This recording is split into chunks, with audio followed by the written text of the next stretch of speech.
오늘 우리가 함께 하실 말씀은 마가복음 말씀입니다. 마가복음 1장 1절로부터 우리 8절까지 말씀입니다. 마가복음 1장 1절로부터 8절까지 말씀, 우리 한 절씩 교독하도록 하겠습니다. 제가 먼저 1절 말씀 읽겠습니다. 하나님의 아들 예수 그리스도 복음의 시작이라. 선지자 이사야의 글에 보라, 내가 내 사자를 내 앞에 보내노니 저가 내 길을 예비하리라. 광야에 외치는 자의 소리가 있어 가로되 너희는 주의 길을 예비하라. 그의 첩경을 평탄케 하라. 기록된 것과 같이 세례 요한이 이르러 광야에서 죄 사함을 받게 하는 회개의 세례를 전파하니 온 유대 지방과 예루살렘 사람이 다 나아가 자기 죄를 자복하고 요단강에서 그에게 세례를 받더라. 요한은 약대털을 입고 허리에 가죽띠를 띠고 메뚜기와 석청을 먹더라. 그가 전파하여 가로되 나보다 능력 많으시니가 내 뒤에 오시나니 나는 굽혀 그의 신들매를 풀기도 감당치 못하겠노라. 나는 너희에게 물로 세례를 주거니와 그는 성령으로 너희에게 세례를 주시리라. 아멘. 구약 열왕기서를 보면 이스라엘이 아람 군대와 그러니까 이제 아람 군대라고 그러면 지금의 시리아와 전쟁을 하는 그런 장면이 나옵니다. 물론 이스라엘이 이제 남북으로 갈린 다음부터는 계속해서 주변에 강대국들이 많았기 때문에 그 강대국들의 침략을 받고 전쟁이 이제 끊이지 않았습니다. 근데 6장을 보면 특별히 이제 시리아 왕 벤하닷이라고 하는 왕이 이제 전군을 이끌고 이스라엘 사마리아로 쳐들어오는 것을 보게 됩니다. 그리고 이제 그 사마리아 성에 있던 그 사마리아 성을 이제 이제 시리아 군들이 포위를 합니다. 근데 그 성이 얼마나 튼튼했는지는 잘 모르지만 공격하지 않고 바로 공격하지 않고 그 성을 이렇게 포위를 하는 것입니다. 그게 무슨 작전이 있었겠죠. 오히려 그냥 쳐들어가서 부수는 것보다는 포위하는 것이 낫겠다라는 그런 어떤 작전이 있었을지도 모르겠습니다. 그러니까 이렇게 포위하고 나니까 이제 사마리아 성의 제일 큰 문제는 뭐냐면 이제 보급이 끊어지는 거잖아요. 먹을 것이 없어지는 거예요. 먹을 것이 없어지니까 금방 그 성내에 뭐가 생기냐면 인플레가 생기고 맙니다. 성경에 아주 정확하게 묘사를 하고 있어요. 적나라하게 묘사를 하고 있는데 뭐라고 묘사하냐면 나귀 머리 하나가 은 80세겔에 거래되고 비둘기똥 4분의 1컵, 그러니까 비둘기똥이 왜 쓰이는지 잘 모르겠어요. 그게 이제 500g이 5세겔이나 했다라고 그렇게 말씀하고 있습니다. 그러니까 굉장히 인플레가 심했다는 거죠. 근데 그것보다 더 심했던 건 뭐냐면 이제 여러분들이 잘 아시는 이야기인데 이제 사람들이 그런 거예요. 오늘은 내 아들을 잡아먹고 내일은 네 아들을 잡아먹자라고 이렇게 얘기를 해가지고 오늘은 내 아들을 잡아먹었다는 거예요. 그런데 내일 이제 네 아들 잡아먹자고 하니까 자기 아들을 감추고 안 내놨다는 거죠. 그래서 그 여인들이 왕에게 와가지고 나의 억울함을 풀어달라라고 이렇게 호소하는 일들까지 있게 되었다라고 이렇게 하는 것입니다. 이 왕이 얼마나 죽을 맛이었겠습니까? 그런데 그때에 이제 그 사마리아 성문 주변에 이제 나병 환자 4명이 있었습니다. 나병 환자니까, 그러니까 문둥병이죠. 문둥병 환자니까 당연히 성내엔 들어오지도 못하고 성문 그 가까이도 있지 못하고 그 근처 어디에가 있었어요. 이제 4명이서 이제 서로 이제 의논을 했습니다. 서로 디스커션을 했어요. 뭐라고 디스커션을 했냐면 어차피 여기 있어도 죽는 건 마찬가지다. 그렇다고 해서 사마리아 성으로 들어간들 거기도 먹을 것이 없으니까 사마리아 성으로 들어가도 죽는 거다. 그럼 어떻게 되겠느냐? 바로 이제 포위하고 있는 차라리 그 시리아 진영으로 가자. 그러면 거기 가서 항복했을 때 그 사람들이 살려주면 사는 것이고 죽으면 어차피 죽을 것이었으니까 아무것도 손해볼 것이 없지 않느냐. 우리 시리아 진영으로 가자라고 이렇게 의논을 합니다. 그리고서 실제로 그렇게 하기로 하고 이제 해가 뉘어 져갈 때 해질녘에 그들이 이렇게 이제 시리아 진영으로 가게 되었습니다. 근데 시리아 진영으로 갔는데 사람이 없는 거예요. 아무도 사람이 없는 거예요. 그러니까 시리아 진영이 한 군데만 있지 않았겠죠. 이렇게 이제 둘러싸고 있었을 텐데 끝까지 가도 아무도 없는 거예요. 그래서 너무나 이상하게 여겼지만 그렇지만 어떻게 됩니까? 거기 가니까 먹을 것도 그대로 있고 그 다음에 정말 금은 보석들도 그대로 있고 말과 나귀도 그대로 있고 텐트도 그대로 있는 거예요. 그래서 정말 그 실컷 먹고 들어가는 곳마다 실컷 먹고 마시고, 그 다음에 좋은 곳 있으면 그냥 꿍쳐다가 자기만 아는 곳에다 이렇게 감춰두고, 또 네 사람이 서로 믿지 못했나 봐요. 서로 자기만 아는 곳에다 이렇게 감춰뒀다라고 이렇게 이야기를 합니다. 근데 왜 어떻게 해서 그런 일이 일어났냐 하면, 이제 시리아 군영에서는 어떤 일이 일어났냐면, 그 네 사람들이 오는 소리가 어떻게 들리냐면 큰 군대가 오는 소리로 들렸다는 거예요. 그러니까 하나님께서 하신 일이죠. 이 문둥병자들도 몰랐어요. 하나님께서 그렇게 하셨어요. 그러니까 병거 소리, 군마 소리, 큰 군대가 쳐들어오는 그런 소리로 들렸다는 것입니다. 그러니까 그 소리가 들리니까 어떻게 생각했냐 하면, 이제 이스라엘군이 드디어 주변에 있는 나라들하고 연합군을 이루어가지고 우리를 공격하라고 쳐들어오는가 보다 라고 생각하고서 아무것도 가지지 못하고 그냥 도망갔다라고 이렇게 성경은 기록하고 있습니다. 그냥 정말 그 장막과 군마, 나귀들, 그런 것들 다 그대로 놔두고 갔다라고 이렇게 얘기하고 있습니다. 그러니까 이제 이 4명의 이 나병 환자들이 이제 실컷 먹고 마시고 그러다가 갑자기 제 정신이 돌아오기 시작했어요. 정신이 돌아와가지고 어떻게 이야기하냐 하면은 열왕기하 7장 9절에 이렇게 이야기합니다. 우리들이 이렇게 하는 것은 올바른 일이 아니다. 오늘은 좋은 소식을 전하는 날이다. 이것을 전하지 않고 내일 아침 해 뜰 때까지 기다린다면 벌이 오히려 우리에게 내릴 것이다 라고 이야기를 하고, 이 사람들이 다시 사마리아 성으로 돌아와 가지고 그 소식을 전하게 됩니다. 이때 바로 이 말씀 가운데 좋은 소식이라고 말했던 것을 이제 구약을 헬라어로 기록한 그 70인역에 보면 유앙겔리아스, 지금 우리가 이야기하는 유앙겔리온과 같은 말이죠. 그런 같은 단어를 사용했습니다. 그렇기 때문에 이 복음이란 말, 이 유앙겔리온이란 말은 헬라어인데, 이것을 풀어서 설명하면 무엇이냐? 바로 좋은 소식을 말씀하는 것임을 알 수 있습니다. 물론 헬라어로 풀지 않아도 복음, 한문을 우리나라 말로 해도 복된 소식, 좋은 소식이라는 것 우리 너무나 잘 알고 있습니다. 왜 이 말씀부터 시작하냐면, 바로 이제 마가복음 1장 1절의 말씀이 그렇게 시작하고 있기 때문에 그렇습니다. 우리가 이미 읽은 대로 마가복음 1장 1절은 뭐라고 말씀하냐면, 하나님의 아들 예수 그리스도 복음의 시작이라 라고 이렇게 말씀하고 있습니다. 우리나라 성경에는 이렇게 친절하게 하나님의 아들 예수 그리스도 복음의 시작이라 이렇게 이야기하고 있지만, 그렇지만 원어 성경을 읽어보면 동사가 없어요. 서술어가 없습니다. 그러니까 어떻게 되어 있냐면, 어떻게 해석할 수 있냐면, 하나님의 아들 예수 그리스도의 복음의 시작, 딱 이렇게까지만 이야기하는 것입니다. 근데 우리나라 번역은 친절하게 시작이라 라고 이렇게 해가지고 우리가 잘 이해할 수 있도록 이렇게 친절하게 이렇게 번역을 해 주신 것을 볼 수 있습니다. 그런데 어쨌든 됐든지 간에 이제 복음이라는 말씀이 나오는데, 이 복음이란 말이 어떤 말인가 하는 거예요. 조금 전에 보니까 구약에서는 어떤 의미로 사용됐냐 하면, 바로 이 좋은 소식이라고 하는 것은 적을 무찌르거나 전쟁에서 이긴 소식이 바로 좋은 소식이었습니다.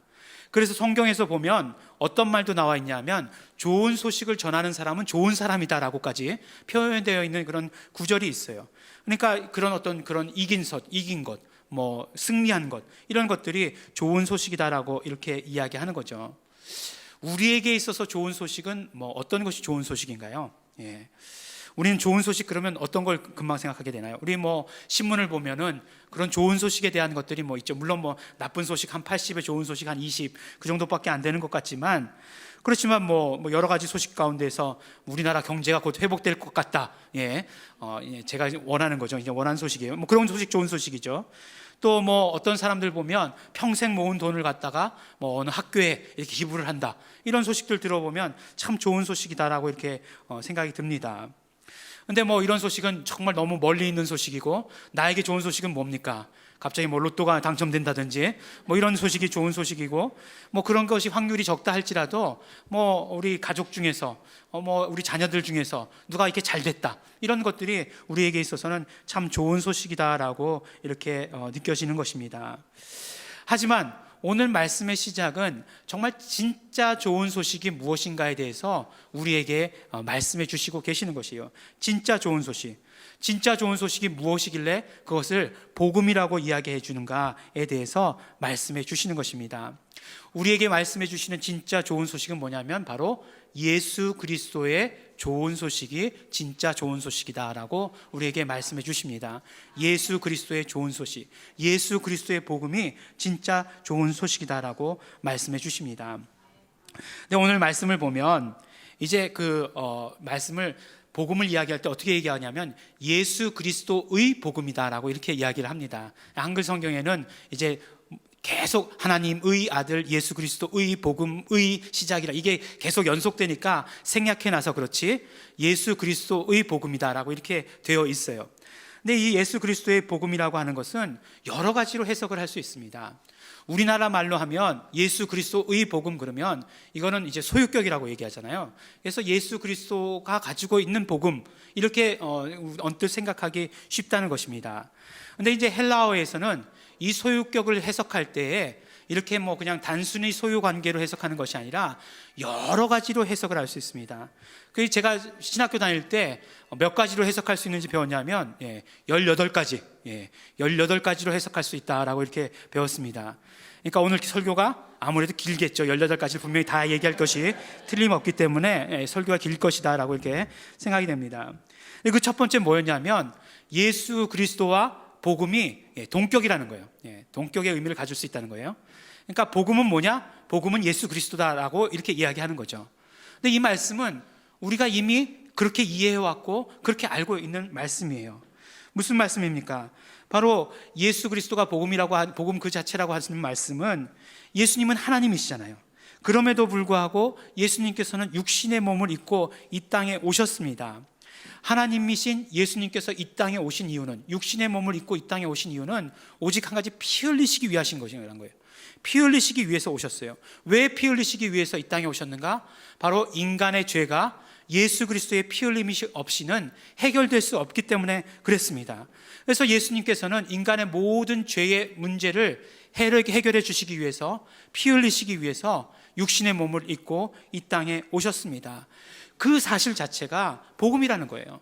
정말 예수 그리스도께서 육신의 몸을 입고 오셨다는 그 말씀 자체가 복음이라는 말씀입니다.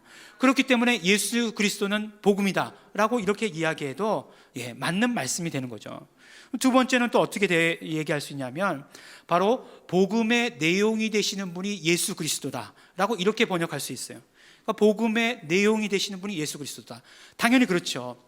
예수님께서 복음의 내용이 무엇인가? 바로 예수 그리스도시라는 거예요. 예수님께서 공생의 가운데 오셔가지고 이루신 그 하나님의 모든 뜻이 바로 우리 복음의 내용이 되는 것입니다. 예수님께서 오셔서 무엇을 하셨습니까? 공생의 가운데 병든 자를 고쳐주시고 죽은 사람을 살려주시고 그 다음에 귀신 들린 사람에게서 귀신을 내쫓아 주시고 사람들이 모여있을 때마다 하늘나라에 대해서 선포하시고 가르쳐 주시고 하시는 그 일들을 하셨다는 것이에요. 바로 예수님께서 하신 그 모든 일들, 그 내용이 바로 복음의 내용이 되는 것이에요. 그렇기 때문에 그렇게 이야기해도 맞는 말씀이에요. 하지만 분명한 예수 그리스도의 목적이 있으시죠. 그렇게 하신 목적은 무엇이냐면 바로 우리에게 생명을 주시기 위해서 그랬다라고 하는 그 사실이에요. 죽으시고 부활하시고 승천하신 그 모든 사건들 자체가 그 분명한 목적은 우리에게 생명을 주시기 위해서 그랬다고 하는 것입니다. 이것이 복음의 내용이고, 그렇기 때문에 복음의 내용은 예수 그리스도시다 라고 이렇게 이야기해도 또 틀린 이야기가 아닙니다. 세 번째는 복음을 가져오신 분이 바로 예수 그리스도시라는 거예요. 그렇죠. 우리는요 하늘나라에 대해서 잘 몰라요. 그렇죠? 하늘나라에 대해서 잘 모릅니다. 어렴풋이 선지자를 통해서 혹은 천사들을 통해서 조금의 그런 어떤 듣기는 했지만, 조금 듣긴 했지만 하늘나라에 대해서 알지 못합니다. 하지만 예수님께서 복음을 가져오심으로 말미암아 우리에게 하늘나라가 어떤 곳인지, 하나님의 뜻이 무엇인지, 하나님이 어떤 분이신지에 대해서 우리에게 알려주셨다라고 하는 그 사실입니다. 사실 이것보다 훨씬 더 많은 그런 어떤 해석이 있을 수 있어요. 예수님은 복음의 근원이 되시는 분이시다 이렇게 얘기할 수도 있어요. 또 모든 어떤 복음의 주체가 되시는 분이 예수님이시다 이렇게 해석할 수도 있고, 모든 복음의 목적은 예수님이시다 이렇게 해석할 수도 있다는 거예요. 근데 어쨌든지 간에 이렇게 해석하던 저렇게 해석하던지 간에 중요한 것, 그것은 무엇이냐면 바로 이 복음의 핵심은 예수 그리스도, 바로 예수 그리스도께서 이루신 죄의 용서 가운데 있다는 그런 사실입니다. 그 죄를, 우리의 모든 죄를 용서하시기 위해서 예수님께서 피 흘리시고 죽으셨다는 것, 그리고 부활하셨다는 것, 그리고 또한 그것을 믿는 자마다 영생을 얻게 된다는 그 사실 가운데 있다는 것입니다. 우리가요, 복음이라고 이야기할 때 참 말하기도 좋잖아요. 그리고 또 이렇게 말하기도 이렇게 발음도 굉장히 부드러운 것 같아요. 그래서 어떻게 생각하기 쉽냐면 그냥 좋은 게 좋은 거다라고 생각하기 쉬워요. 그렇지만 어떤 면으로 우리는 복음에 대해서, 그 복음을 이해하는 것에 있어서 더 편협해야 되고 복음의 핵심에 대해서 더 철저할 필요가 있다는 것이에요.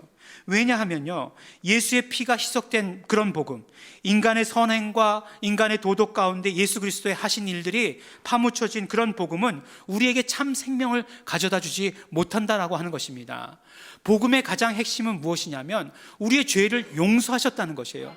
그런데 예수의 피로 말미암아 우리의 죄를 용서하신 것이고 우리를 정말 그러므로 말미암아 생명으로 옮기신 것인데, 그 예수의 피가 희석된다라고 한다면, 그렇다라고 한다면 우리에게 그것이 참 생명을 가져다 줄 수 있겠는가 하는 거예요.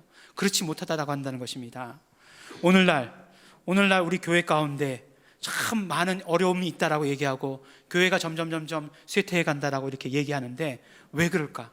그 이유 중에 하나가 우리의 정말 어떤 복음에 대한, 정말 우리 복음에 대해서 너무나 희석되고 너무나 철저하지 못하고 너무나 복음을 그냥 좋은 게 좋은 거라는 그런 생각으로 살아가고 있기 때문이 아닌가라는 그런 생각을 해보게 됩니다.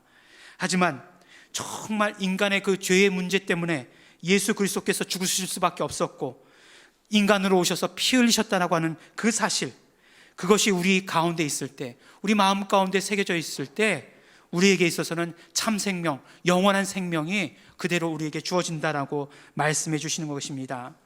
세상에 여러 가지 좋은 소식이 있을 수 있겠으나, 그러나 마가복음의 처음 가운데서 바로 예수 그리스도의 복음, 그 복음의 시작이다라고 우리에게 선포해 주시면서 우리에게 있어서도 마찬가지로 이 세상에 어떤 좋은 소식이 있을 수도 있겠으나, 그러나 우리가 진짜 받아들여야 될 소식은 바로 예수 그리스도의 복음인 것을 우리에게 말씀해 주시고 계시는 것입니다. 우리가 해결할 수 없었던 그 죄의 문제, 그 영원한 죄의 문제, 영원한 죽음의 문제, 그렇기 때문에 정말 죄의 종로를 탈 수밖에 없었던 그런 모든 상황 가운데서 해방되어서 살게 되었다라고 하는 이 소식이 복음이다 라고 처음 선포해 주시는 것입니다. 복음은 이것입니다. 복음은 이렇게 선포되었습니다. 그런데요, 이제 좀 입장을 바꿔놓고 한번 생각을 해봤으면 좋겠어요. 이제 하나님께서는 하나님의 모든 일들을 다 하셨습니다. 하나님의 사랑, 하나님의 공의, 이 모든 것들을 예수 그리스도를 통해서 이루셨어요. 이제 남은 것은 무엇이냐면 우리가 그것을 어떻게 받아들이는가 하는 거에 있습니다. 우리가 그것을 받아들이는 게 중요하겠죠. 하나님께서 선포해 주시고 하나님께서 이루어 주신 그 모든 일들, 하나님께서 알려주신 모든 좋은 소식들을 이제 우리는 받아들이는 데 있어요. 어제가 이제 광복절이었습니다. 광복 70년이다라고 그래가지고 또 8월 14일도 또 휴일이어가지고 굉장히 많은 그런 일들이 있었던 것 같습니다.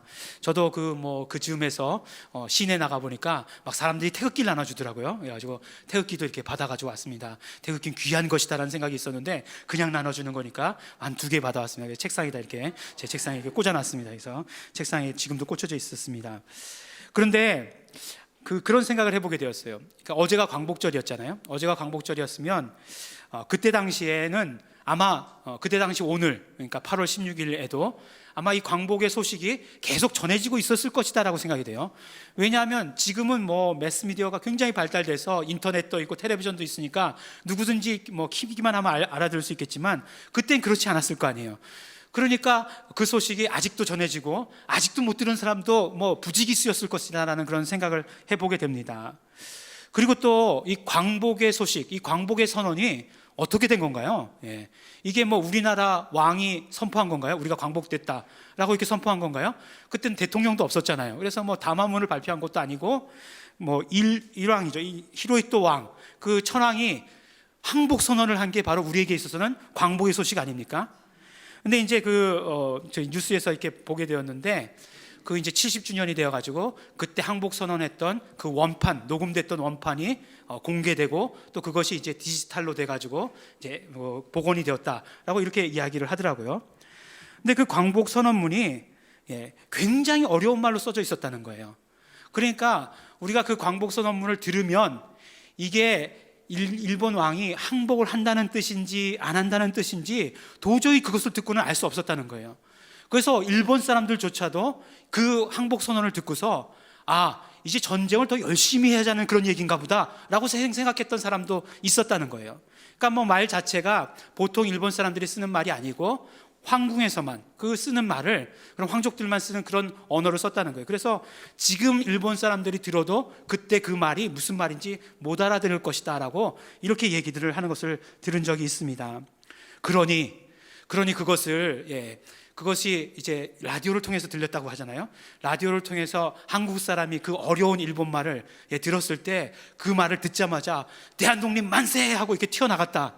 텔레비전에 보면 그렇게 되어 있던데 그러지 않았을 것이라는 생각이 오히려 드는 것은 제가 너무 의심이 많은 까닭일까요? 그랬다는 거예요. 그러니까 너무너무 그 좋은 소식이었는데도 불구하고 그 소식이 좋은 소식인지 안 좋은 소식인지 알아들을 수가 없었다는 것입니다. 그런데 복음은 그렇지 않죠. 복음은 그렇지 않습니다. 분명히 복음은 누가 들어도 쉽게 이해할 수 있도록 그렇게 말씀하셨다라고 되어 있어요. 그래서 우리가 정말 어리석은 자가 들어도 깨닫고 지혜 있는 자가 들어도 알 수 있는 그런 것이 복음이다라고 이렇게 말씀하고 있습니다. 하지만 복음이라고 하는 것도 또 이것이 이해했다고 해서 다 자기 것이다라고 이야기할 수 없는 것이에요. 사도 바울은 그런 말을 이렇게 자주 사용합니다. 어떤 표현을 자주 사용하냐면 내가 너희에게 전한 것은 주께 받은 것이다 라고 이렇게 이야기를 합니다. 그러니까 우리가 복음이라고 하는 것은 분명히 받아들여야 되는 것이에요. 받아들여야 그것이 나의 것이 되는 것이고 또 받아들여야 내가 그것을 전할 수 있는 사람이 되는 것입니다. 내가 정말 받아들이지 않고 전한다 라고 하는 것은 복음에 있어서는 가능하지 않은 일이라고 우리에게 말씀해 주시는 것이에요. 그렇기 때문에 이 복음을 우리가 어떻게 받아들이는가 하는 것이 굉장히 중요합니다. 어떻게 하면 받아들일 수 있는가? 첫 번째로 말씀해 주시는 것이 바로 우리가 회개의 세례를 받아야 된다라고 우리에게 말씀해 주십니다. 오늘 말씀에 보면 4절에 보면 세례 요한이 이르러 광야에서 죄사함을 받게 하는 회개의 세례를 전파하니 라고 이렇게 말씀하고 있습니다. 회개의 세례를 받는다는 것은 무엇이냐면 결국 우리가 회개해야 한다는 것이에요. 회개한다는 것은 무슨 뜻이냐? 바로 방향을 바꾸는 것이 회개한다는 것의 원뜻입니다. 방향을 바꾸는 것은 왜 방향을 바꾸는 것이냐? 죄가 그런 뜻이기 때문에 그래요. 죄라고 하는 말 뜻이 무엇이냐면 관역을 빗나간 화살이라는 그런 뜻입니다. 그러니까 관역을 빗나갔으니까 이 관역을 빗나간 그 방향을 바꾸어서 이젠 정확한 그 하나님의 그 목적에, 하나님의 목표에 이르도록 방향을 전환하는 것이 바로 회개다라고 이렇게 말씀해 주시고 계시는 것이에요. 그런데 이 회개를 하면 우리에게 어떤 결과가 이루어지느냐? 바로 회개를 하면 우리는 믿음을 받게 된다는 것이에요. 하나님께서 주시는 우리 믿음을 얻게 된다라고 이렇게 말씀해 주시는 것입니다. 하나님에 대한 오해를 고치고 나면, 우리가 회개하고 나면 우리가 얻게 되는 것은 무엇이냐? 바로 믿음을 받게 된다는 것이에요. 그러면 그 믿음은 우리에게 어떻게 하게 하시느냐? 바로 예수 그리스도의 복음을 받아들일 수 있도록 해 주신다라고 말씀하시는 것입니다. 바로 세례 요한이 와서 하신 일이 이런 일이라고 우리에게 말씀해 주시는 것이에요. 주의 길을 평탄케 하라, 첩경을 예비하라 라고 하신 일이 무엇이냐면 그가 바로 한 일이 바로 세례의 회개의 세례를 선포했다라고 말씀하고 계시잖아요. 그러니까 그 일을 함으로 말미암아 우리가 믿음을 받아서 이제 예수 그리스도의 복음을 받을 그 준비를 하도록 만들었다는 데 있습니다. 그러니까 우리의 매일매일의 삶 가운데서 이 과정이 똑같이 이루어지는 것이에요. 우리가 회개함으로 말미암아 우리에게는 믿음이 생기게 되는 것이고 그 믿음으로 말미암아 우리는 예수 그리스도의 복음을 받아가질 수 있게 되는 것입니다. 맨 처음 역사했을 때뿐만 아니라 우리 매일매일의 삶 가운데서도 우리는 회개함으로 말미암아 믿음이 생기게 되는 것이고 그 믿음으로 우리는 예수 그리스도의 복음을 받아가지게 되는 것입니다. 그러면 우리가 예수 그리스도의 복음을 받아가지게 되면 우리 가운데는 평안이 임하게 되는 것이고 우리 가운데는 그 또한 정말 영원한 생명이 있게 되는 것을 우리는 경험하게 되는 것입니다. 두 번째는, 첫 번째가 이제 회개의 세례였다라고 한다면 두 번째는 성령 세례를 받아야 됩니다. 세례 요한은 예수님에 대해서 소개할 때 뭐라고 말씀하십니까? 나보다 능력 많으신 이가 내 뒤에 오신다라고 말씀하고 있어요. 나는 굽혀서 그의 신들매, 그러니까 신발끈을 묶기에도 감당치 못한다, 그런 분이시다라고 이렇게 말씀을 하고 있습니다. 그리고 나서 예수님에 대해서 뭐라고 말씀하시냐면, 나는 너희에게 물로 세례를 주었거니와 그는 성령으로 너희에게 세례를 주시리라 라고 이렇게 말씀하고 계시는 것입니다. 그렇기 때문에 우리는 바로 성령 세례를 받아야 한다는 것이에요. 성령 세례는 무엇입니까? 우리가 예수님을 우리의 구주로 고백한 그 순간에 성령님을 영접하게 되는 그것을 말씀하는 거예요. 바로 성령님께서 우리 안에 와 계셔야 된다라고 이렇게 말씀하는 것입니다. 예수 그리스도께서 나의 구주이십니다, 그렇게 우리가 입술로 고백할 때에 성령님께서는 우리 안에 와 계시게 되는 것이에요. 우리는 성령님을 영접하게 되는 것입니다. 우리 안에 성령님이 영접하게 되면 그때 우리는 예수 그리스도의 복음을 받아들일 수 있게 되는 것입니다. 우리가 어떻게 예수님을 믿을 수 있겠습니까? 고린도전서에서도 말씀하시잖아요. 성령님으로 아니하고는 우리가 예수를 주라 고백할 수 없다라고 말씀하지 않습니까? 예수님께서 하시는 그런 모든 말씀들을 우리가 어떻게 성령의 조명이 없이 그것들을 이해할 수 있겠는가 하는 것이에요. 정말 주의 복음을 가지고 나가서 일해야 되는데, 그것을 전해야 되는데 어떻게 우리의 힘으로, 우리의 열정으로, 우리의 능력으로 하겠는가 하는 거예요. 성령님께서 역사하시지 않으시면 그 모든 것들 이루어질 수 없는 일인 것을 우리는 너무나 잘 알고 있습니다. 그러므로 말미암아, 성령을 영접함으로 말미암아 우리는 바로 예수 그리스도의 복음을 우리가 확실히 받아들일 수 있는 것이고, 예수 그리스도의 복음을 우리가 받아들였을 때 우리는 바로 예수님의 그 모든 것들을 누릴 수 있는 것이다 라고 우리에게 말씀해 주시고 계시는 것입니다. 성령님과 함께해야 사도 바울처럼 내가 받은 것을 너에게 전한다 라고 이렇게 담대하게 말씀할 수 있는 것입니다. 우리는요 예수님에 대해서, 예수 그리스도의 복음에 대해서 정말 우리가 정확하게 우리 생각 가운데, 우리 마음 가운데 이해하고 있어야 됩니다. 그냥 단순히 좋은 것이다 라고 하는 것, 그런 어떤 이상의 것들, 그런 것들로 우리 이해하고 있어야 합니다. 복음이라고 하는 것은요 우리에게 있어서 가장 절박한 것입니다. 왜냐하면 우리가 죄 때문에 죽을 수밖에 없었던 것에서 생명을 얻은 것이에요. 오늘도 마찬가지고 내일도 마찬가지입니다. 정말 죽을 수밖에 없는 인생 가운데서 생명을 얻는 것, 그것에 대해서 말씀한 것이 복음이에요. 그렇기 때문에 우리 복음에 대해서 정말 절박해야 되고, 복음에 대해서 철저해야 되고, 복음에 대해서 우리 매일매일 어떤 그런 그 생각을 가지고 있어야 되는 것을 우리에게 말씀해 주십니다. 우리의 생명에 관한 그런 이야기인 것을 우리는 늘 알고 있어야 되는 것입니다. 그 복음을요 우리는 어떻게 해야 됩니까? 회개함으로 말미암아 믿음으로 받아들이게 되는 것이고, 또한 성령님께서 우리와 함께 하심으로 말미암아 성령 충만으로 받아들여야 된다라고 말씀해 주시는 것이에요. 내 것을 만들었을 때 비로소 우리는 전할 수 있게 되는 것이고, 또 그렇게 되었을 때 정말 내게 복음이 왔던 똑같은 방법으로 다른 사람에게 복음이 전해지게 되는 것이에요. 그 사람이 회개하고 믿음으로 정말 그 예수 그리스도의 복음을 받아들이고, 또 받아들인 그 복음을 가지고 전할 수 있게 되고 하는 그런 똑같은 일들이 그대로 이루어지게 되는 것이고, 그 사람뿐만 아니라 어떤 장소, 어떤 지역에서도 그러한 일들이 똑같이 일어나게 되는 것을 우리에게 말씀해 주시고 계시는 것입니다. 그러므로 우리가 복음을 받아들이고 복음을 전하는 자가 되면 이 복음이 전파되는 것임을 우리에게 말씀해 주십니다. 우리 사랑하는 우리 예일중앙교회 성도 여러분, 예수 그리스도의 복음, 우리 마음 가운데 어떤 돌에 새겨진 것보다 더 정말 분명하게, 더 확실하게 새겨져 있어야 됩니다. 예수 그리스도의 복음을 우리가 받아들이기 위해 매일매일 회개가 필요하다고 말씀해 주십니다. 믿음이 필요하다고 말씀해 주십니다. 성령님이 필요하다고 말씀해 주십니다. 그러므로 우리는 성령 충만해야 되고, 늘 성령님을 영접해야 되고, 성령님의 인도하심에 순종하며 살아야 하는 것입니다. 믿음이 충만한 우리 성도 여러분, 또한 성령 충만한 우리 성도 여러분들이 되시기를 예수 이름으로 축원합니다. 우리 기도하시겠습니다. 우리 기도하실 때 우리 감사하시면서 기도하시기 바랍니다. 복음을 우리에게 주신 것, 우리에게 들려주신 것 너무나 감사하고 고맙습니다.